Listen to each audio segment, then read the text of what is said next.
suis le père Louis Nancho Akwacha, prêtre de l'archidiocèse d'Abidjan et président du tribunal ecclésiastique de l'archidiocèse d'Abidjan. Il faut savoir que l'Église a un tribunal, c'est une réalité comme toute société bien organisée. L'Église aussi est une institution bien organisée et l'Église possède un tribunal.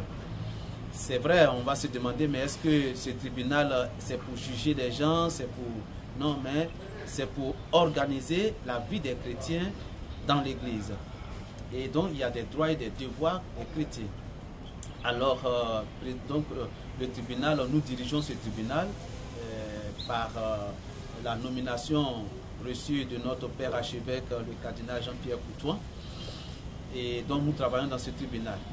Et nous avons eu beaucoup de plaisir à savoir qu'il existe dans l'archidiocèse d'Abidjan et certainement dans d'autres diocèses aussi de Côte d'Ivoire, il existe le conseil diocésain du laïcat. C'est vraiment bienvenu, c'est une très bonne chose pour l'Église. L'Église catholique, c'est une reconnaissance de l'Église universelle et je dirais même du pape qui a voulu que cela existe pour permettre aux chrétiens, aux laïcs de se former, de savoir beaucoup de choses et d'aider l'Église parce que les laïcs ont leur place dans l'Église. Et le Concile Vatican II a accordé par le pape Jean-Paul II une large place aux laïcs. Les laïcs doivent prendre leur place dans l'Église. Ils sont aussi sel et lumière de la terre. Ils doivent être sel et lumière de la terre. Donc, et nous percevons l'importance de la formation des laïcs. Et c'est dans ce sens que le Conseil diocésain du laïcat est bienvenu de rassembler tous les responsables des mouvements, associations, groupes de prière, des paroisses dans un diocèse et les aider à connaître l'Église, à vivre leur foi en Église et à être en Église. C'est très important, être en Église, être dans l'Église et vivre vraiment sa foi dans l'Église. Et le chrétien se doit d'être dans l'Église. On ne doit pas être en dehors de l'Église.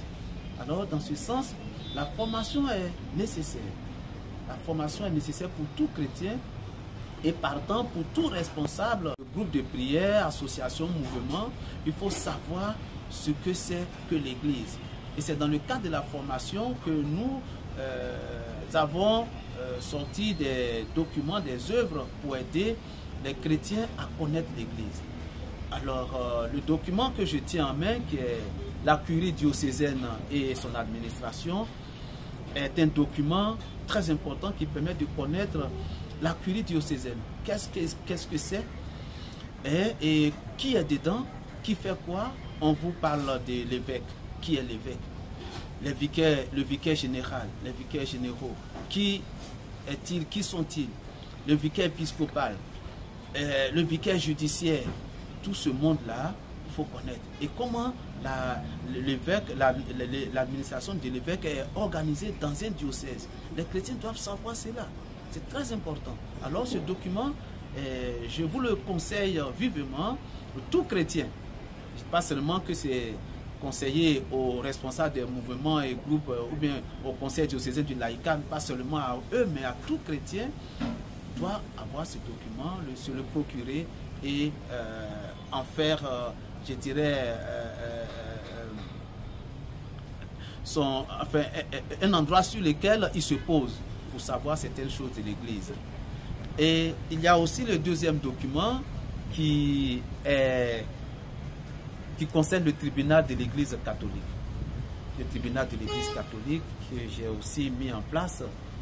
Ce document aussi est très important. Comme je viens de dire, l'Église a un tribunal et il faut savoir ce qui est fait dans ce tribunal.